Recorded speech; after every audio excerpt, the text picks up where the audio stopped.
Pessoal, não vamos esquecer de acionar o sino. Olá, combatentes do canal de Guerra. No vídeo de hoje, nós vamos comentar um assunto que eu acho que já passou da hora de trazer à baila, não só para os brasileiros, mas para toda a comunidade de língua portuguesa que assiste o nosso canal. Portugal, Angola, Moçambique, Cabo Verde, Guiné, etc. Por que isso? Porque a gente está notando, parece haver uma histeria, principalmente na elite portuguesa. Talvez em parte da sociedade fica difícil observar isso daqui do Brasil, a gente só consegue aferir efetivamente os meios de comunicação. Mas parece haver uma histeria em Portugal com relação à Ucrânia. Eu vou dar a guerra na Ucrânia. Vou dar alguns exemplos para vocês, depois eu quero fazer alguns comentários bastante importantes. Acompanhem conosco. Olha esse aqui, promoção da Europa, principal inimigo da Rússia é positiva. Significa que os europeus estão a conseguir algum resultado. Olha a estupidez dessa declaração. Um país achar alguém achar que se tornar inimigo, principal inimigo de uma potência nuclear é positivo.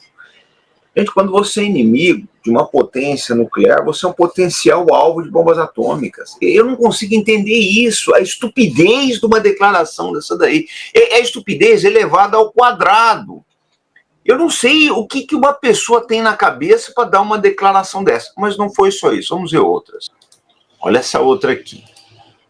A Rússia não tem disponibilidade de mísseis para fazer ataques maciços todos os dias. Como é que ele sabe disso? Ninguém sabe qual é o potencial militar da Rússia, como ninguém sabe também qual é o potencial militar da Ucrânia. Isso é um risco muito grande.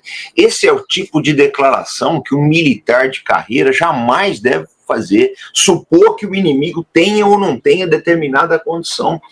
Você tem que estar preparado para ele ter ou não ter essas condições, mas você afirmar, principalmente para os civis, que essa é uma condição verdadeira, é o cúmulo da estupidez. Mas não para aí. Depois temos essa daqui. Fomos até a fronteira entre a União Soviética e a Rússia para conhecer a maior força militar portuguesa destacada nos últimos 50 anos. Só que essa força de portugueses são 170 militares. Quer dizer, eu não consigo entender qual é, assim, o complexo de superioridade que algumas pessoas na imprensa portuguesa estão tendo com relação a isso. Nós estamos falando de uma coisa muito séria, que a Europa está numa soleira de uma guerra com a Rússia, que pode se transformar numa guerra mundial. Agora, vamos situar efetivamente Portugal, a relação, vamos ver Portugal na Europa e no mundo. Eu digo isso porque Portugal é um país muito importante para o Brasil, gente. Portugal nos legou a língua, a cultura, as tradições, a maneira como nós nos organizamos, a maneira do brasileiro ver o mundo é uma maneira portuguesa. Os dois países estarão eternamente, umbilicalmente ligados. Então, o que acontece em Portugal nos preocupa de verdade. Vamos mostrar a situação de Portugal na Europa. Bom, aí nós temos Portugal, aqui nós temos Portugal, né? E aqui nós temos a fronteira da Rússia. Vamos pegar esse ponto aqui, que talvez seria o ponto mais próximo entre Portugal e a Rússia. São 3.100 quilômetros. Portugal é provavelmente o país europeu mais distante da Rússia, em virtude da sua condição de ser o país mais ocidental da Europa.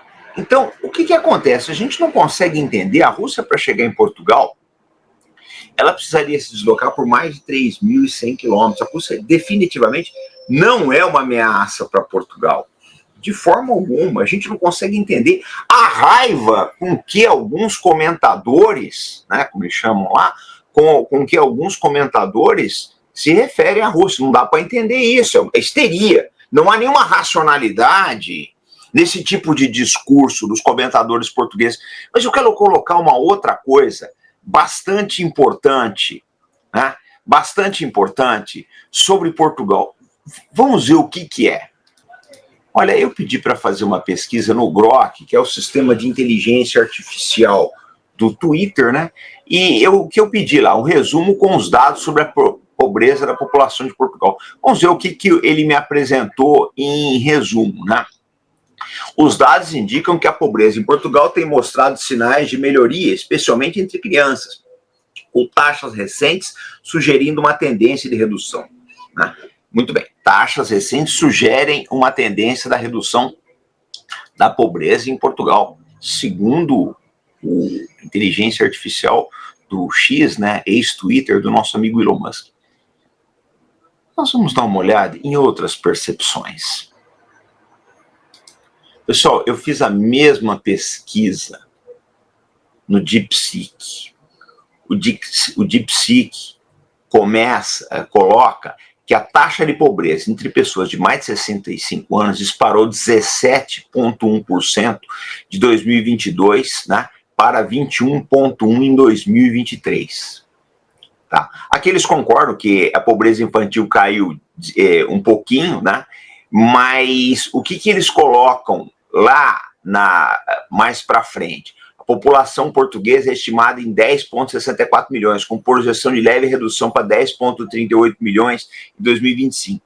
E eles colocam o seguinte, que apesar de melhorias na pobreza infantil, o aumento da vulnerabilidade entre idosos e a persistência de desigualdades estruturais destacam desafios críticos. Políticas públicas precisam priorizar ajustes no sistema de pensões e redistribuição mais eficiente de recursos sociais. E eles também dizem o seguinte, tá? Que sem transferências sociais como pensões e subsídios, a taxa de pobreza chegaria a 40,3%. Olha a situação de pobreza em Portugal. Mas vamos dar uma olhada em outra coisa bastante interessante com relação à guerra na Ucrânia e gasto de dinheiro em Portugal. Olha aí, pessoal, depois de eu ter mostrado a dependência dos idosos com relação a pensões em Portugal, vem essa matéria. Portugal ativa a cláusula para que despesa em defesa não conte para o déficit. Então, o que eles colocam aí? Na hora de você falar em pensões, aposentadoria, gastos sociais, gastos com saúde, não, é déficit. É déficit. Mas defesa não. Isso num país que está a 3.100 quilômetros da Rússia.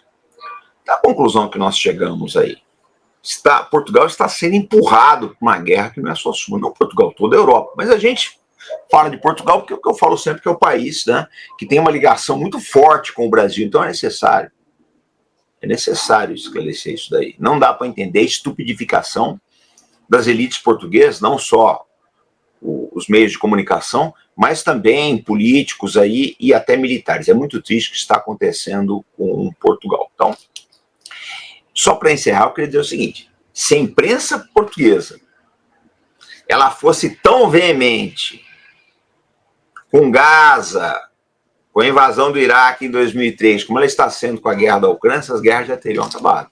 A imprensa portuguesa é seletiva.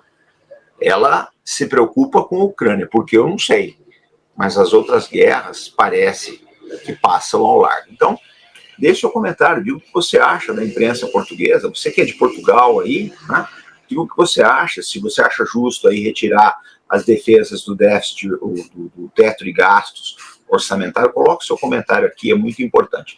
E agora nós temos a nossa comunidade aqui do canal Arte da Guerra, tá? Com vídeos e artigos exclusivos, e eu preciso lembrar para vocês também, eu devo lembrar também, se só quiser ajudar o canal, tem o Super Sticker, o Super Chat, e o nosso Pix também, que é esse que se encontra aqui abaixo na tela. Tem o pessoal que se encontra fora do Brasil também pode contribuir através do PayPal, as instruções se encontram aqui na descrição. E a gente volta daqui a pouco, então, sempre com responsabilidade e compromisso.